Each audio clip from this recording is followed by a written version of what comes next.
remarkable new evidence.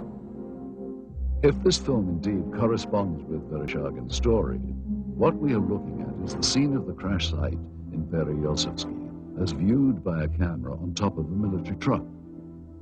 The focal point of this scene is here, and indeed appears to be a disc embedded in the ground. Here we see soldiers exiting the truck, led by a captain. The troops are met by another officer, this one a major, and then they join other soldiers and officers already on the scene. This footage is one of 4 reels of film acquired during our investigation. Explore it.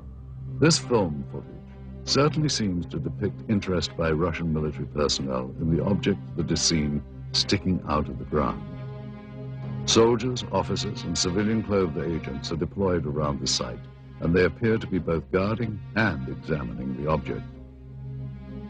This is what we found on one of the 4 reels of film obtained in Russia. After viewing the footage, we were able to determine that it was most likely shot with 2 separate cameras. One apparently a handheld camera, which starts out on the approaching truck, and a second one seen here on a tripod. As the soldiers march past, you can see the cameraman turn to follow the troops. Here we cut to the other angle, the point of view from the tripod camera. And here you see the handheld camera as the truck pulls up. Both cameras change vantage points several times during the film, as if to get better views or perhaps under orders of a superior. From this angle, we see yet more troops arrive.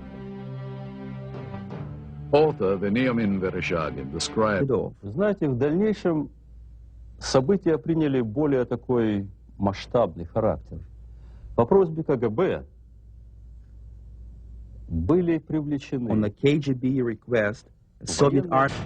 And here you see the man who is probably the head KGB agent directing the cameraman to point his camera toward the disc. A total of almost 1,200 feet of negative were recovered just on this crash site. It is possible that more film was shot, but this is all that we were able to obtain. None of this film depicts the removal of the disc itself, and at no point do we see inside the object. From this angle, we do see the handheld camera shooting behind or inside the disc.